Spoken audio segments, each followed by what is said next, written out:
China is now, by any metric you want to use, one of the most indebted countries in the world. Chairman Xi is both an aggressive and high-risk taker leader. If we look at examples like Hong Kong and Xinjiang, as just very simple examples that everybody knows, these do not paint a picture of someone who is cautious. These do not paint a picture of someone who is worried about what the world thinks about him. These are not events that paint a picture of someone who is worried that he won't win regardless of the risks that come with it.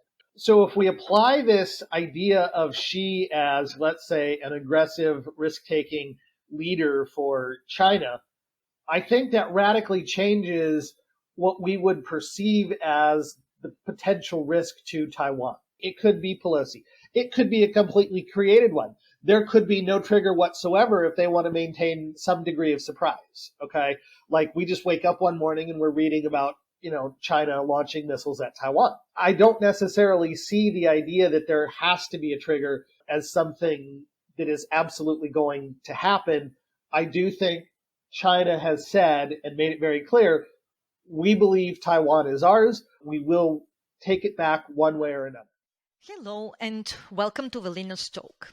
Today's episode is focused on China's hegemonic push amid growing competition and rivalry with the United States. My name is Velina Tchakarova and I'm the director at the Austrian Institute for European and Security Policy based in Vienna. And my guest today is Christopher Balding. As he describes it himself, his borderline obsession with Chinese data, trying to better understand the world's former fastest growing economy, laid the foundation for what would become his company, new Kite Data Labs. Christopher is also an associate fellow at the Henry Jackson Society and has been an associate professor at the Fulbright University in Vietnam.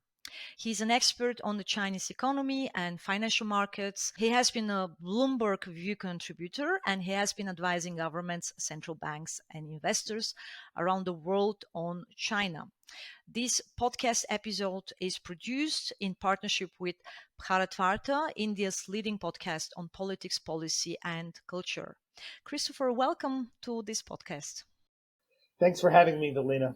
Now, we are going to have a very exciting episode dedicated, of course, mostly to the Congress of the Communist Party of China. And I would like this conversation to begin with your view. What are you looking at? The Congress is still ongoing. What is your anticipation for the key takeaways from this Congress of the CPC? I actually have a probably slightly different view than most people in the sense that the Congress basically tells us very, very little in most ways. If you were to actually take out snippets of sentences or phrases and put them back to back in with the 2012 version and the 2017 version, most everything is virtually indistinguishable from previous generations of basically the same speeches, the same economic policy documents, the same social policy documents that are produced. So I think it's very, very difficult to read anything specific into what is happening. And to take it one step further, a lot of these are either statements of aspiration rather than policy intent, and this is how we intend to achieve something. I do think what is very important, and I think we can really discern, let's say, tangible evidence of certain things, is the emphasis and the strength and basically the reiteration, really emphasizing the control and the centrality of the Chinese Communist Party, and basically how he's going to continue to push the control and power that the party has over the state. I think a lot of people, one of the most commonly misunderstood things about China is that the Communist Party is actually above the state. So the party dictates to the state. And so basically Xi is saying, we're going to increase that level of control over the state and over Chinese citizens. And I do think that has come through loud and clear. Now, we also know that she has been trying to remove any oppositional forces prior to the Congress and is now going for a third mandate. He wants to become a leader for life. How is this going to affect the future role of the Communist Party, specifically the nexus between party and society, and also, of course, economics of China? So I think this is very, very difficult, primarily because we simply don't have lots of evidence yet.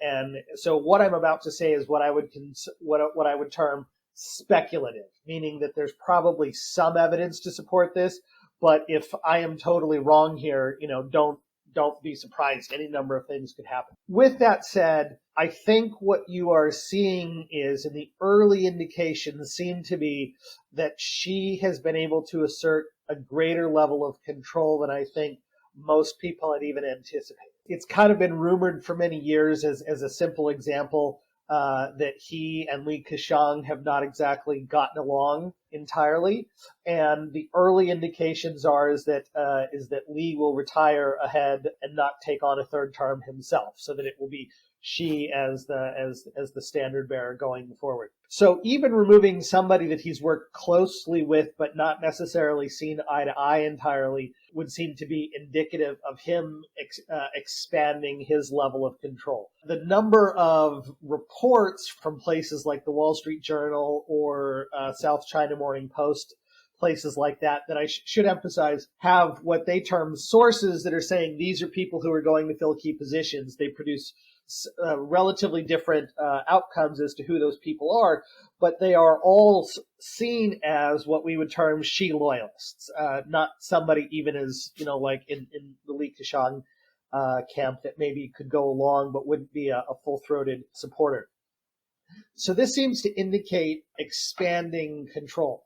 And going in 2022, what a lot of people were watching were things like the ongoing corruption trials. There were a flurry of corruption trials in 2022. And while I think just about everyone is ready to believe that those were corrupt individuals, they also seemed to, let's say, strengthen Xi's either authority, in the sense of you wanted to go along so that you didn't run afoul of what he wanted, or these were potentially people that were seen as not supporting him, maybe quietly trying to undermine Chairman Xi. So when we arrived at the National Party Congress, basically who's left for him to draw from are people that are seen as strong supporters of his platform. One of the people that is supposedly going to chair the Party Congress is something that is an individual that people have referred to as kind of like the brains behind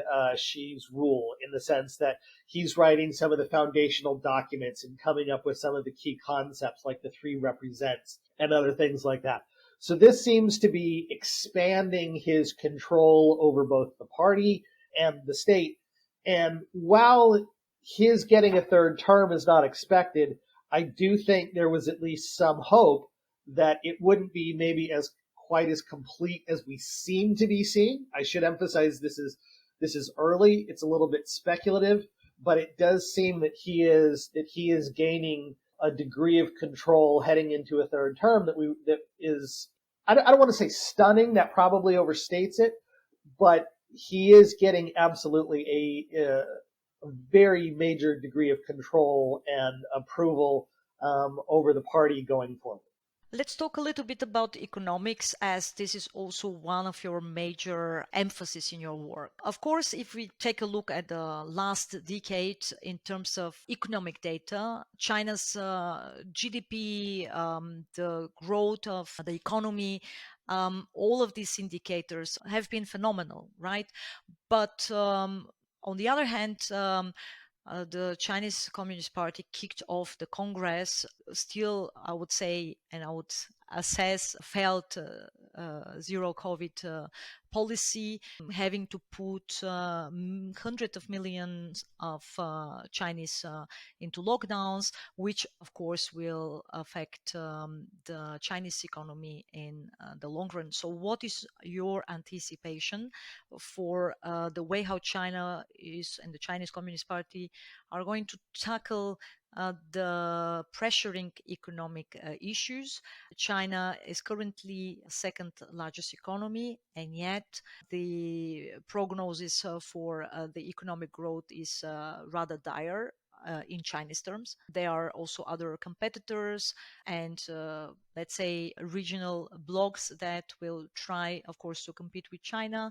And a little bit later, we are also going to discuss what the repercussions are going to be for the China America relationship. But let's start with your short-term anticipation following the zero COVID policy, following the Congress of the Chinese Communist Party for the economic outlook of China. Sure. So the Congress got kicked off economically with basically an announcement that they were going to delay GDP and other key statistics, and the story that has been supposedly come out, and I'm not attributing any truth to this, but the story that has supposedly come out was that the individual that approves the final release was tied up with party and Congress business, and so couldn't approve them, and so the statistics were not released. This has led to a variety of theories about how bad the data was or other things like that.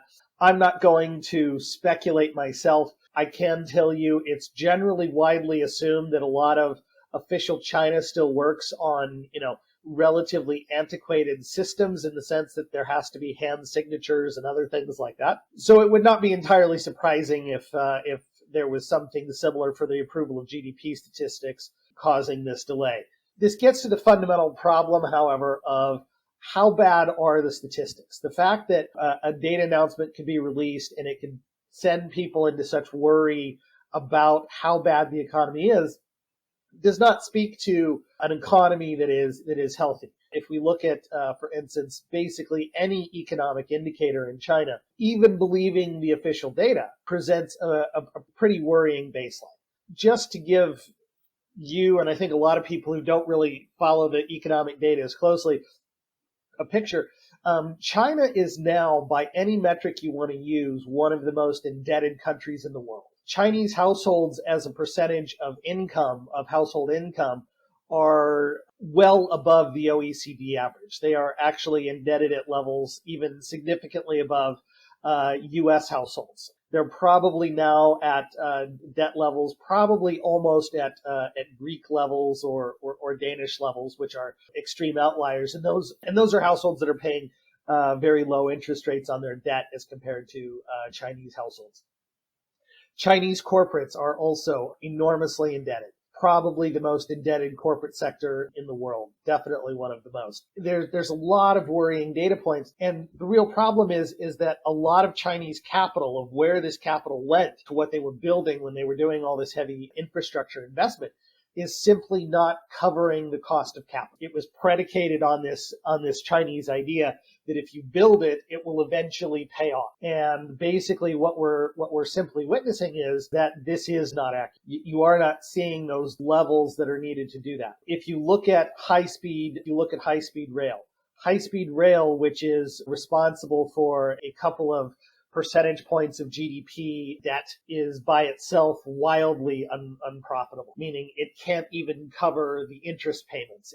It has to have government subsidies to cover the interest payments on the debt. This is simply not indicative of an economy that is built to sustain itself and flourish over the near term. Arguably, the fundamental problem that they faced is they were growing so rapidly, and what they were doing is they were essentially front-loading a lot of that growth into now rather than extending it over a period of time. China is an extreme outlier globally in how much money they have invested, and specifically money that they have invested into infrastructure. So if you look at, people go to China and they cite, well, wow, this infrastructure is great. And it's true. I mean, in a lot of their infrastructure, especially in things like transportation and other areas, is absolutely top notch. The problem is that what they charge users of that infrastructure, and then how much money even that generates for the company to pay back its debts, don't come close to covering that. We see the same thing with real estate. And real estate is a little bit of a unique example because actually local governments get a significant portion of their revenue from selling land to real estate developers who turn it into apartments that sell to people. So there's a circle there. Everybody has a stake in making sure it flourishes. Well, the real estate market is now saturated. So this means that developers have apartments that they can't sell or can't finish.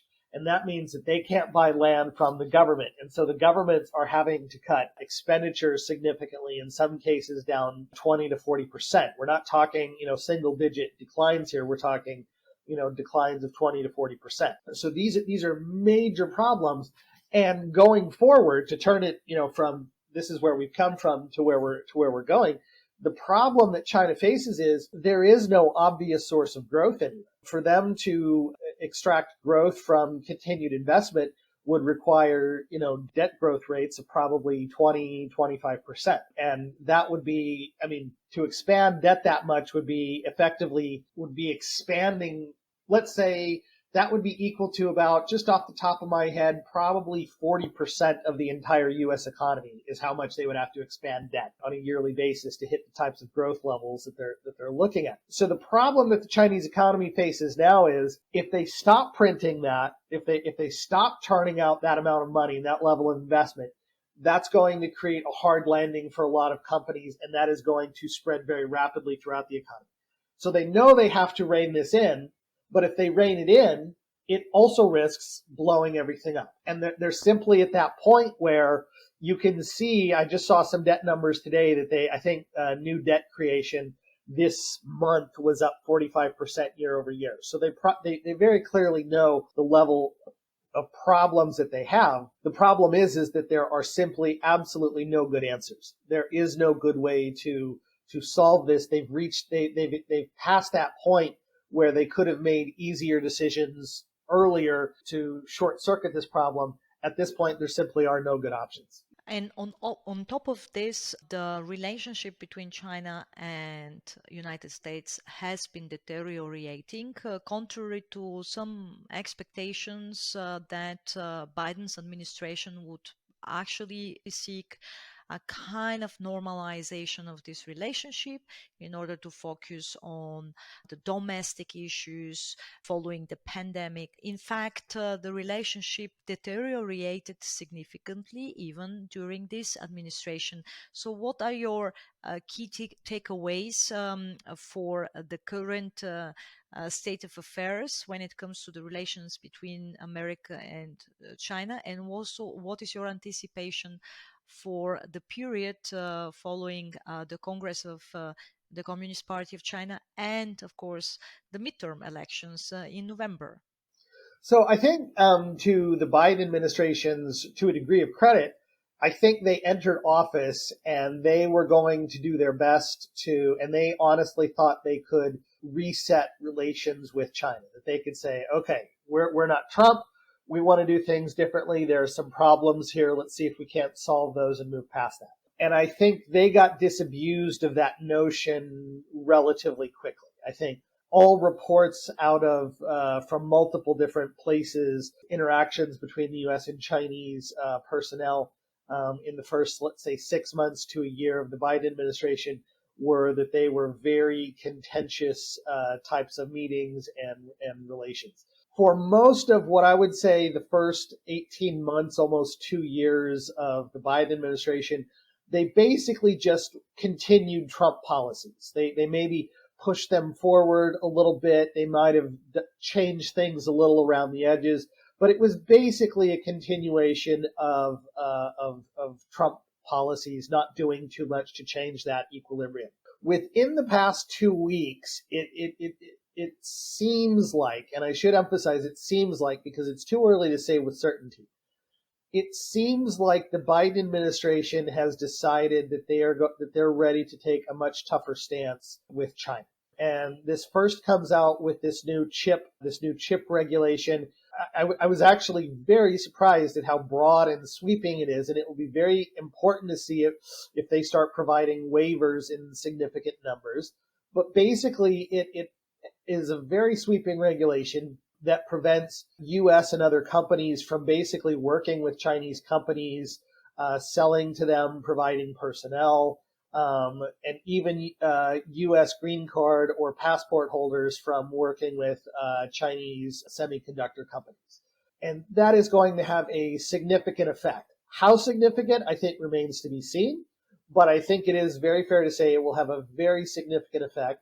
And then just, I think yesterday, there reports started trickling out in the press that the Biden administration was going to lock down technologies going to China that had to do with things like quantum encryption, satellites, things of that nature. So, and it remains to be seen, but it appears that there's maybe some type of tipping point. What that tipping point may be, we may not know for some time, but it appears that the Biden administration, for whatever reason, just within recent history, seems to have taken a decidedly different approach and said, we're actually going to take a much tougher stance on China. And so it would be very interesting to see going forward how far they push this, especially with, is as expected, a Republican win in the House of Representatives.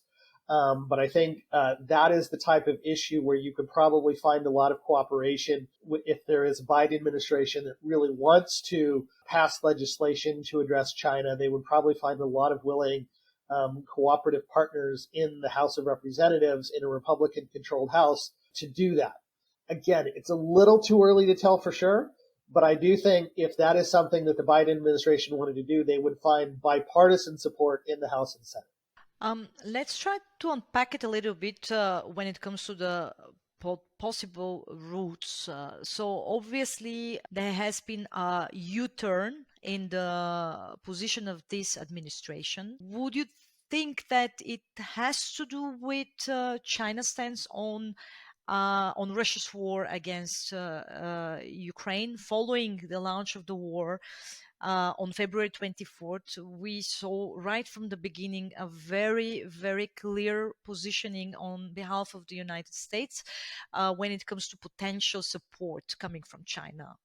For Russia, but also regarding the most recent escalation of Taiwan crisis, some experts say it's the most significant fourth Taiwan crisis in recent times. Are the two events interlinked, or would you rather consider them separately?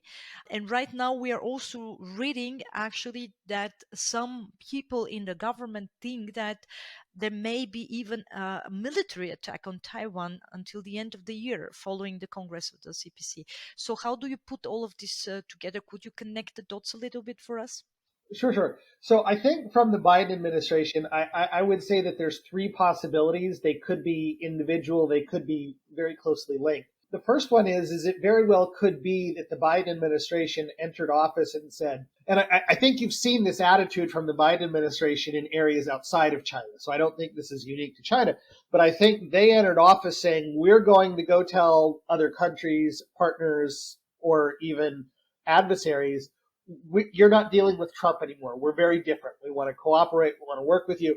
And so I think it's possible, this is just one speculation, that they entered office saying, we're going to try and repair relationships with China. We're going to do things differently and see if we can't set this on a different path. And after trying for, let's say, a year to 18 months, they probably realize the futility of that, and they say, okay, we have to do something different. We're going to take a much harder approach. That could be one. I do think it is very possible as well, as you mentioned, that they have seen how China has reacted to Russia. They've seen there's absolutely some ongoing support there. At the very least, there's not condemnation of any kind. There's absolutely, and we can debate exactly the terminology here, but there's absolutely some type of like loose authoritarian alliance here between countries like Iran, North Korea, China, Russia, places like that. And so the level of support absolutely could be an issue. That would absolutely make absolute sense. In the early stages of the war, you had these stories coming out where the Biden administration was going to Beijing saying, you need to lean on Vladimir to make sure that he doesn't invade Ukraine. And so, the speculation would be that, China would basically take this intelligence that was provided to them by the Americans and pass it on to Vladimir to say, this is what the Americans are saying about you. This is might be who is leaking intelligence, things like that. And then the last thing that you mentioned, which I think is also very, very possible, is there has been this year, there has been a relatively steady stream of American officials talking about the threat China poses to Taiwan. I don't think we've seen any serious troop movements yet, but it's debatable whether or not we would even need to see much troop movements in preparation for Taiwan, given how short it is. Most of the Chinese coastline is right there to Taiwan. How much troop movement we would really need to see. That is also a very possible issue. And I think one of the things that is so important is there's been an ongoing flourish of study in this area of how, for instance, there's enough like fishing and commercial vessels that China could use to take troops and other personnel and other things like that. How many missiles they could just fire directly from the mainland. So maybe that kind of like sets the stage for some other type of invasion. Whether or not it was some type of just blockade of the island, some other types of non-traditional approaches to forcing Taiwan into some type of agreement with China. I do think that absolutely worries the Biden administration.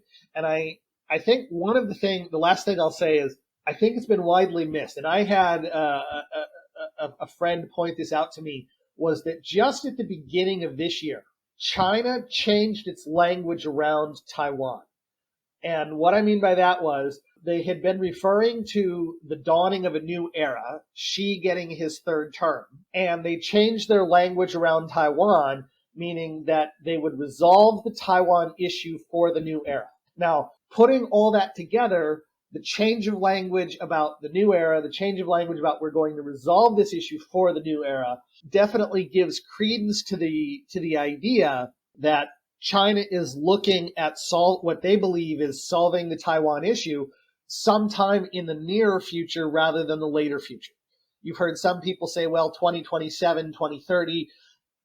China seems to be indicating sooner, and at the very least, with everything we've seen out of places like Hong Kong, Xinjiang, other things like that, I think it would be a significant mistake to underestimate Chinese intentions. Okay, we know that they're absolutely willing to do things that will be very unpopular in the international arena, and they seem to not really care, believing that their size will be able to carry them through and protect them.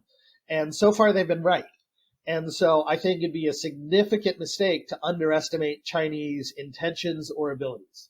But looking at the possible triggers for, let's say, a decision to make a move on Taiwan, because I'm personally still not convinced that the Chinese leadership would take this decision in the short term. As you've actually outlined, the economic outlook is not really a promising one, to put it mildly, and they are still coping with the COVID zero approach at home.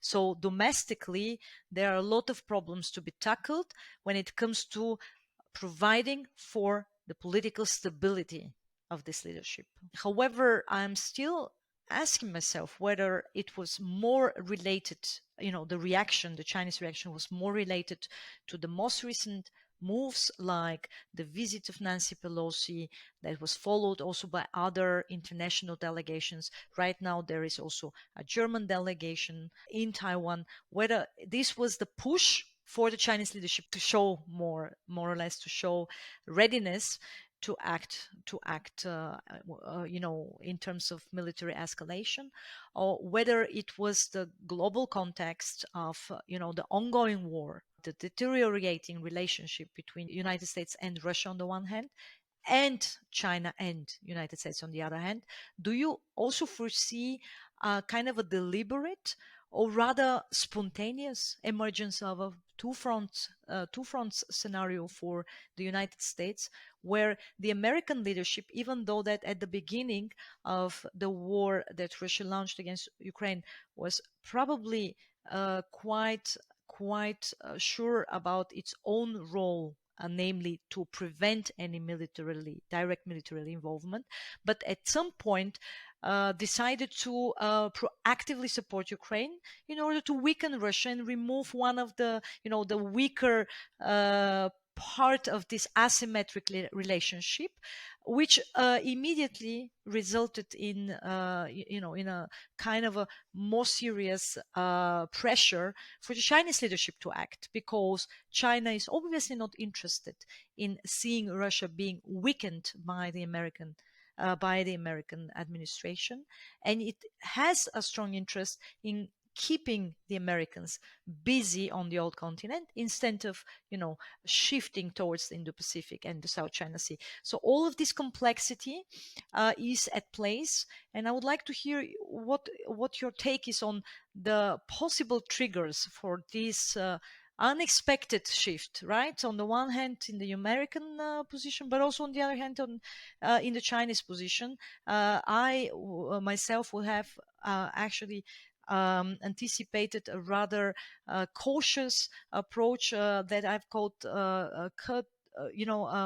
regarding Taiwan, namely an approach that would penetrate the social fabric, the economic vibrance of Taiwan in the long run, a death by thousand cuts approach, where military attack is not required in the short run, as it is linked to so many risks. But apparently, the calculations are shifting very quickly. So I would like to hear your view on the possible triggers and, of course, what it means for global affairs in the next few years. So one of the things I would say is everything you're saying about Taiwan in a way makes sense.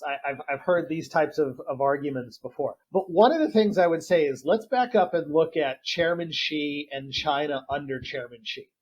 And the first thing I would say is quite arguably Chairman Xi is both an aggressive and high risk taker leader. If we look at examples like Hong Kong and Xinjiang, as just very simple examples that everybody knows, these do not paint a picture of someone who is cautious. These do not paint a picture of someone who is worried about what the world thinks about him. Okay, these are not events that paint a picture of someone who is worried that he won't win, regardless of the risks that come with it. So if we take this and we could use many examples, both domestic China, wolf warrior diplomacy, other things like this, aggressive risk-taking leadership and, let's say, enforcement of Chinese objectives. Okay, we're going to reach our objectives regardless of how many people in the international arena get angry at China, okay, who criticize China. So if we apply this idea of Xi as, let's say, an aggressive risk-taking leader for China, I think that radically changes what we would perceive as the potential risk to Taiwan. Everything you talk about, it would be a tough invasion. It would, there's this slowing economy. There's these other factors, which are all true, but I'm not sure how much those actually factor into Xi's risk and cost benefit calculation when he's looking at Taiwan. If we start from a position, well, actually, he has a record as an aggressive risk-taking leader, okay, and how China behaves under his leadership, I think that radically changes it.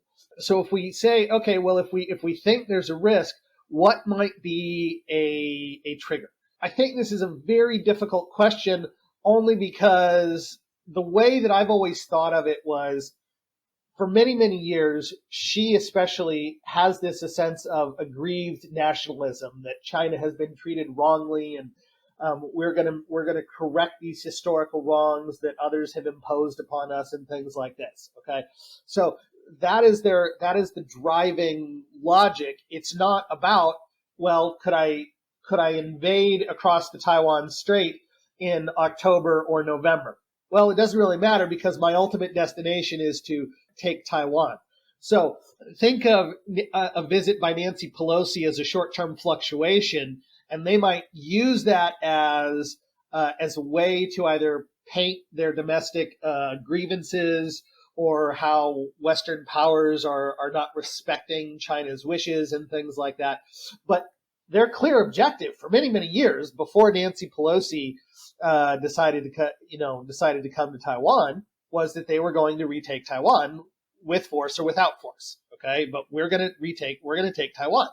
So I think a lot of these things that we think of are just, the short-term fluctuations, or it could be a Nancy Pelosi trigger if they decide these are the terms under which we want to start a war to take Taiwan.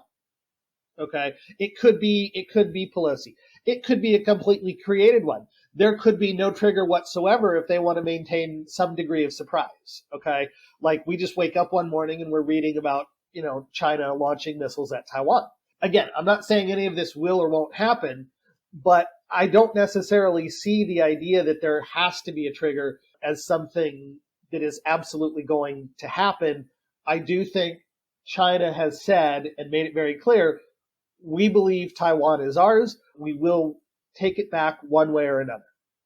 Well, that is absolutely fascinating in terms also of trying to understand the second order effects. We are in the middle of decoupling, and I would like you to elaborate a little bit on some of the domains that you think will be very relevant for this decoupling or worsening of the bilateral relationship between United States and China.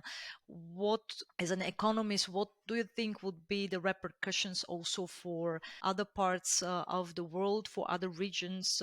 Still, we deal with a situation where China leads in total volume of trade in goods, is the largest manufacturer, is basically the major trading partner for 140 countries alone in Africa. If you take a look, China is trading partner number one of most of them.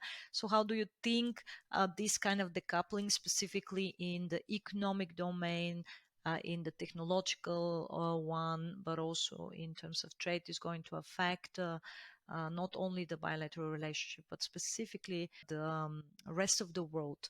So I think this is very interesting because you first started hearing talk of what we call decoupling very early on in the Trump administration, and at the time it was basically thought of as kooky talk. It was crazy that we would even talk about decoupling. Okay, and now I think pretty much everyone has accepted that there has to be some degree of decoupling.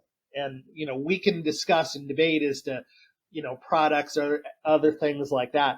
But I think everybody at this point has pretty much accepted that some degree of decoupling is necessary.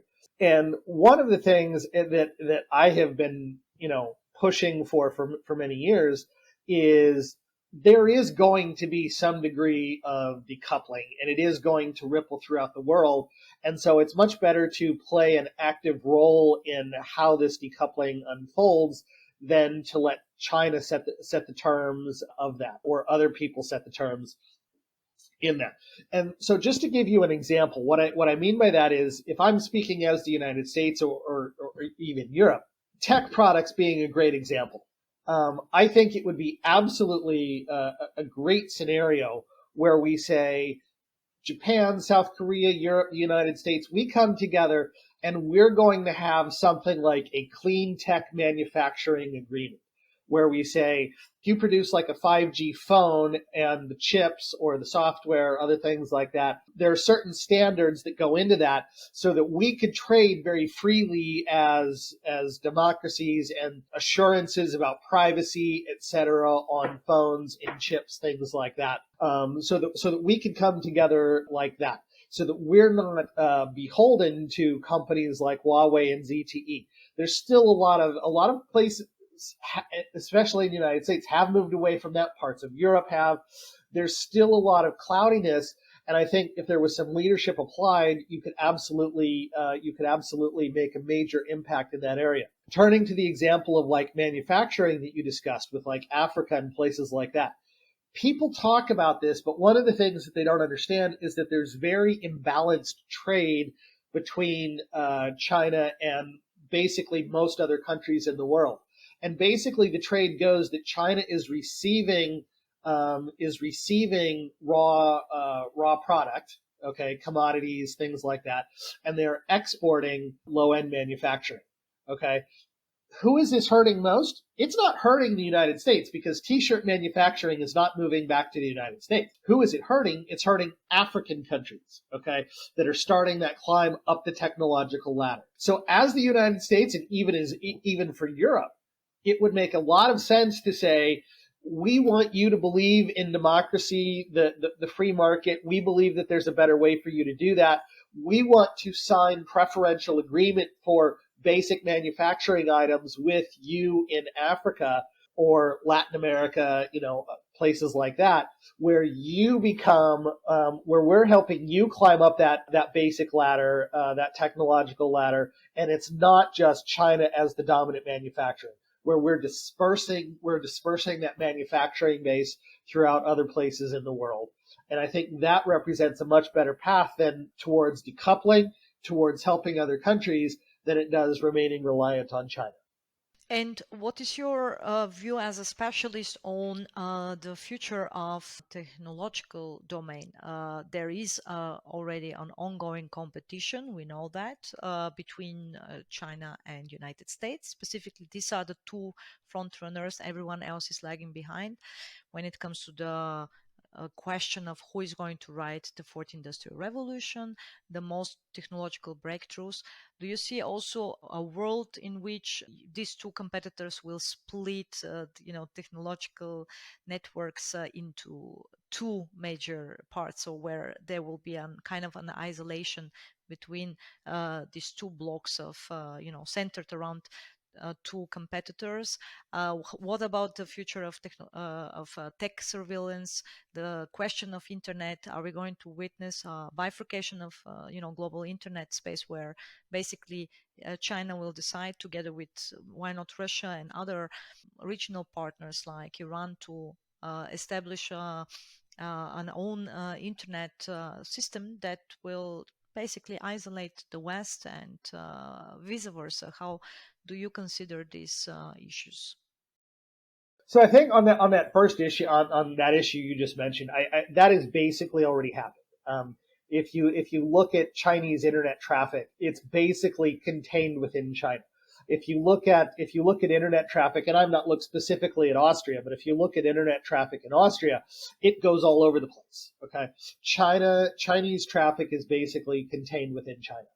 There's a little exception, but very, very few exceptions, because China has said we're going to be basically an internet island. We have uses for the internet, like advancing economies do, but we're not going to allow that traffic to basically leave China for the most part. So what you've described is basically already happening. And those are basically the types of solutions that companies like Huawei and ZTE are providing to companies like Iran and Russia. Russia, during the early stages of the war, they basically flipped a switch and basically turned their internet into something like the Chinese internet, where it's basically all within Russia. So you can basically communicate within Russia, but there's very little traffic in relative terms that is leaving Russia. So that is very clearly the Chinese thinking of the internet, and that is absolutely the direction that they're going. When we look at what that means more broadly for how China is approaching technology, they are absolutely approaching technology not in an economic efficiency way. If you look at the companies that are the Chinese tech companies, and you look at American and even European tech companies, Japanese tech companies, they actually have very different focuses. And what I mean by that is all these Chinese tech companies that are in like areas like artificial intelligence, facial recognition, all of these companies that you're hearing about, their primary client is state security. That is telling us what these technologies in China are being used for. What is their purpose? It is not to provide people with a better standard of living. It is not to provide, greater economic efficiency gains. It is to make sure that state security is maintained. If you look at how things like facial recognition is used in the United States and Europe, it is absolutely much, much more, overwhelmingly more for areas of safety, economic efficiency. I don't know if you've ever seen some of these videos. They've basically taken facial recognition systems so that they can basically, as tomatoes are coming in through a cleaning and sorting thing, that they can instantaneously recognize how big a tomato is and if there's a problem with the tomato, and it will push it into different bins. Okay, so they use it very, very differently, that technology, than they do in China. One thing that I do think is very important, and I think this is something that is so obvious, very, very similar to like the 5G technology manufacturing. My more recent work is focused on data surveillance and technology, and the data that the Chinese government gathers on its own citizens and people around the world. It is so important that we as democracies take the lead in saying we believe in citizen privacy, that a government cannot just monitor citizens because that they cannot monitor points of view. Okay, that they cannot, with very rare exception, they should not be monitoring citizens points of views, opinions, things like that. And I think that's an area where we as democracies need to come together and set things like data privacy standards so that we are leading in that area, and rather than allowing an authoritarian dictatorship like China to basically push that issue forward on the terms that they believe are a lot more favorable to the type of vision that they have for data and technology.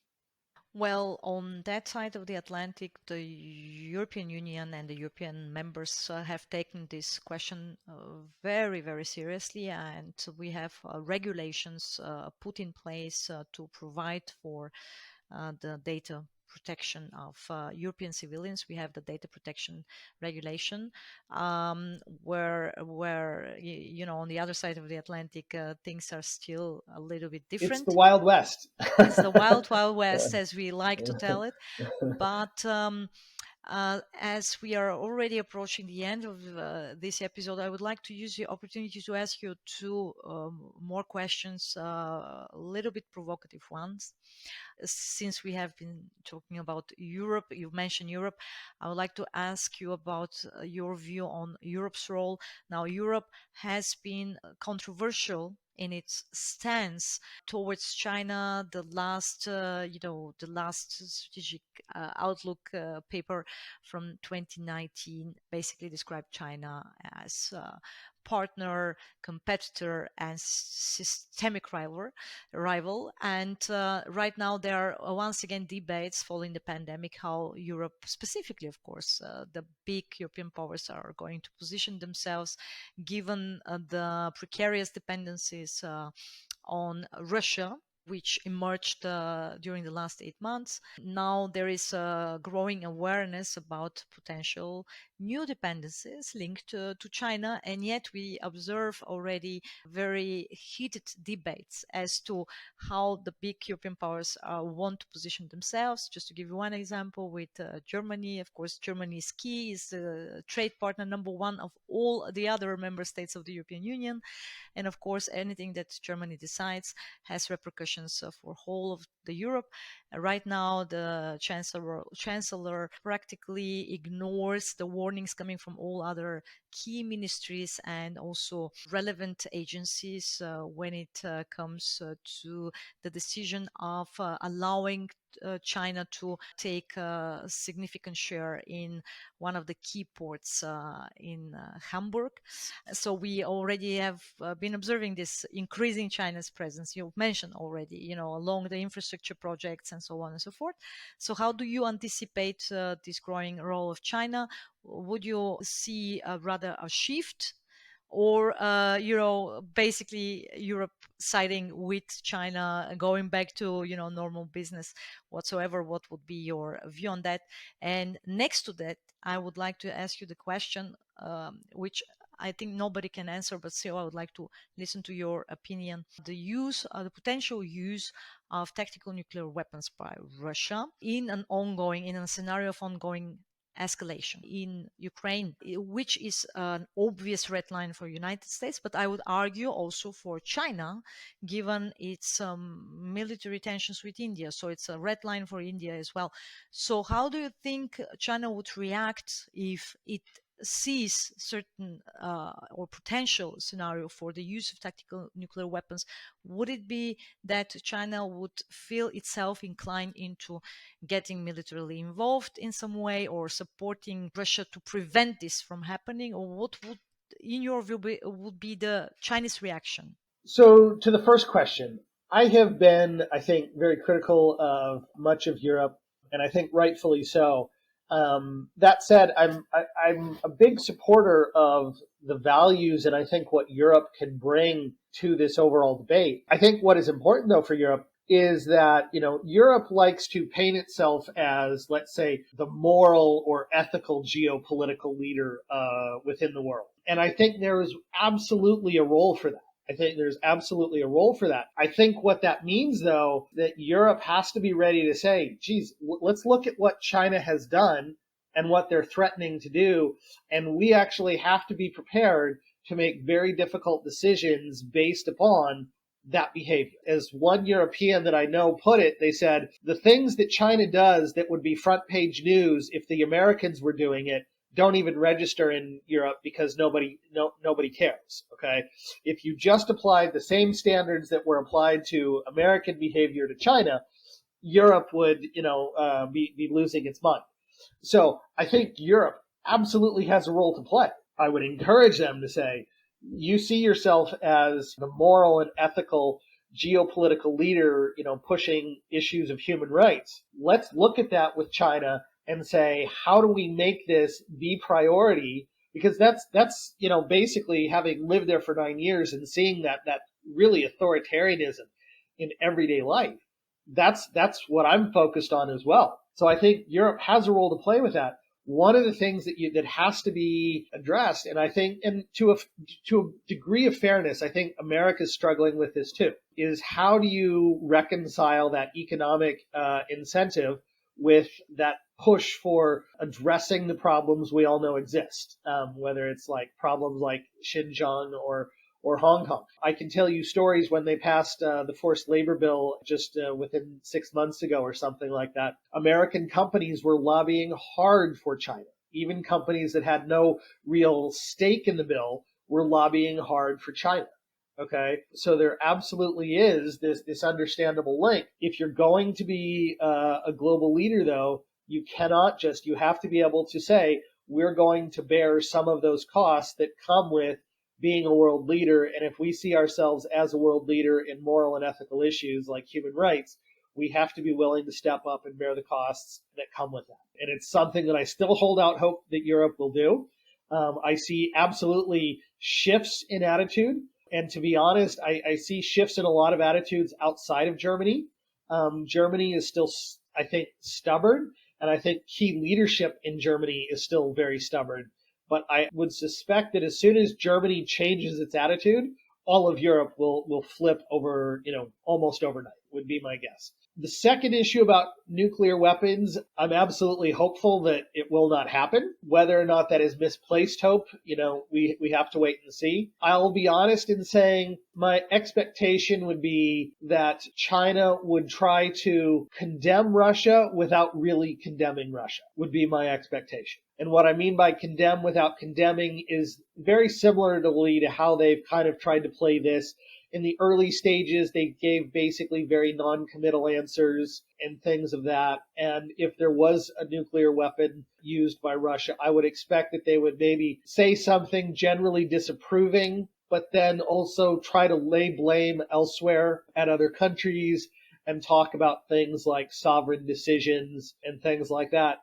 Because I think China would also be viewing this as, what is going to happen if we have to do something, for instance, in India, in Taiwan? And so I would not expect the strongest of pushbacks from China if Russia does something. Well, thank you very much for this wrap up and for your expertise and your excellent insights, for also covering so many topics and issues with me. And I hope that I will have you as a guest in the future, as I'm sure that one of the main topics of global affairs in the years to come will be and will remain the topic of the US-China relationship, and also, of course, the future role of China in this rapidly changing global order. Thank you very much for being with me.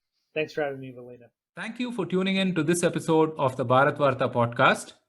If you want to see more content like this, then don't forget to subscribe to our channel. We started Bharatvaarta to facilitate long-form discussions on politics, policy, and culture. We don't necessarily endorse anything that was said in this episode. If you wish to offer us feedback, do reach out to us on social media. We are at Bharatvaarta on Facebook, Twitter, and Instagram. You could also get in touch with us on our website, www.bharatvaarta.in. The links are in the description below. Until next time, stay safe, take care, and Jai Hind.